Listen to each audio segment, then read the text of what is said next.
Welcome to English study point. প্রিয় শিক্ষার্থী, আশা করি ভালো আছো। শুভেচ্ছা নিও। শুরু করছি ইংলিশ স্টাডি পয়েন্টের ক্লাস।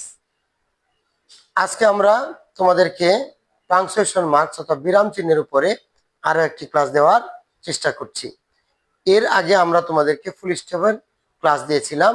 আজকে কমা সম্পর্কে তোমাদেরকে বলবো। 11টি পাংচুয়েশন মার্কস তথা বিরাম চিহ্নের মধ্যে কমা এর ব্যবহার সবচাইতে সর্বাধিক। কমা এর ব্যবহার সবচাইতে অধিক। প্রিয় শিক্ষার্থী, আমরা ভিডিওকে সংক্ষিপ্ত করার জন্য তোমাদেরকে কিছু হিন্টস তথা সারসংক্ষেপ তোমাদের সামনে তুলে ধরবো। তোমাদেরকে গ্রামার মিলিয়ে নিতে হবে। তো প্রিয় শিক্ষার্থী, আসো তাহলে দেরি না করে আমরা অল্প সময়ের মধ্যে কমা এর ব্যবহার সম্পর্কে জেনে নিই। কমা হচ্ছে ফুল স্টপের চাইতে কম বিরতি। ফুল স্টপের চাইতে কম বিরতি তোমাকে নিতে হবে। তবে আমি একটি কথা কিন্তু তোমাদেরকে বলেছি যে 11টি পাংচুয়েশনের মধ্যে কমা এর ব্যবহার সবচাইতে বেশি। 1 নম্বরে হচ্ছে একই ওয়ার্ড যদি কোনো সেন্টেন্সের মধ্যে, একই ধরনের ওয়ার্ড যদি একই সেন্টেন্সের মধ্যে বারবার আসে, তাহলে প্রত্যেকটির পরপর একটি করে কমা ব্যবহার করতে হবে এবং সর্বশেষটার মাঝখানে, সর্বশেষ দুইটার মাঝখানে এন্ড ব্যবহার করতে হবে। যদি আমরা উদাহরণ তোমাদেরকে এখানে লিখে দেখাই কমা এর ব্যবহারের ক্ষেত্রে, যেমন রহিম comma Karim comma Jalil and Jabbar are 4 brothers. রহিম, করিম,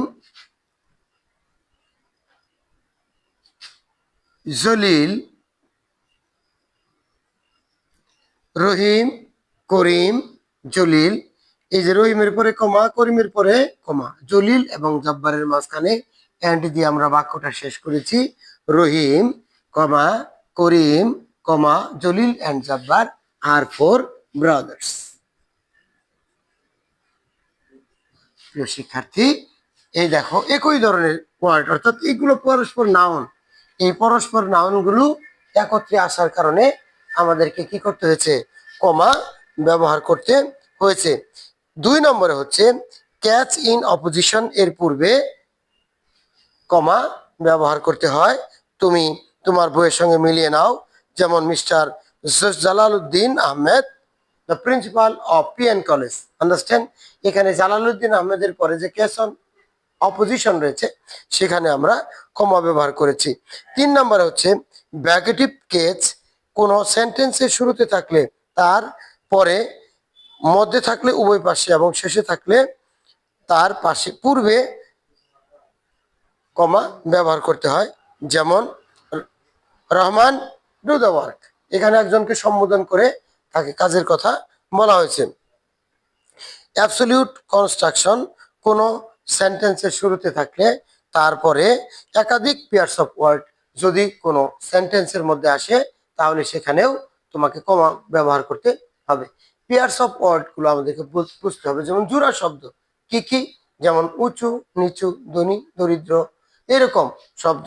এরকম সেন্টেন্স খুবই কম আসে যদিও, তারপরেও সেই ক্ষেত্রে তোমাকে একটা ভালো দক্ষতা অর্জন করতে হবে যেন তুমি কমা এর ব্যবহারটা সুন্দর মতো করতে পারো।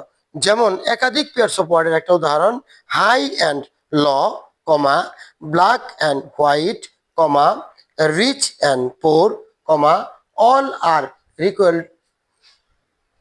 Equal to God. কি হলো এখানে?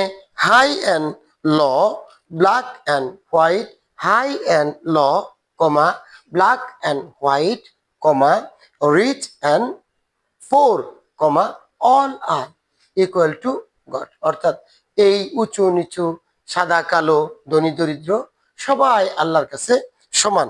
এই সমস্ত পেয়ার্স অফ ওয়ার্ড যাকে বলা হয় জোড়া শব্দ। তাহলে এইভাবে তোমাদেরকে অবশ্যই এই জিনিসগুলো জানতে হবে। আরেকটা জিনিস আছে, সেটা হলো যে ডাইরেক্ট স্পিচ এর রিপোর্টিং ভার্ব এর পর অবশ্যই কি হয়? কমা ব্যবহৃত হয়। যেমন he said, I am ill, he said, সেইডের পরে কমা আই এম ইল। তো যাই হোক, এইভাবে তোমাকে 10 থেকে 15টা নিয়ম শিখতে হবে কমা এর ব্যবহারের উপরে। প্রিয় শিক্ষার্থী, আশা করি তুমি বুঝতে পেরেছ। ব্যাপক ব্যবহারের জন্য কমার জন্য তোমাকে ব্যাপক স্টাডি করতে হবে। সুতরাং আর দেরি না করে গ্রামার খুলে কমা এর ব্যবহারগুলো তুমি পুনরাবৃত্তি করে নাও, মিলিয়ে নাও আমার সাথে। শুভেচ্ছা রইল, আশা করি ভালো থাকবে। আল্লাহ হাফিজ।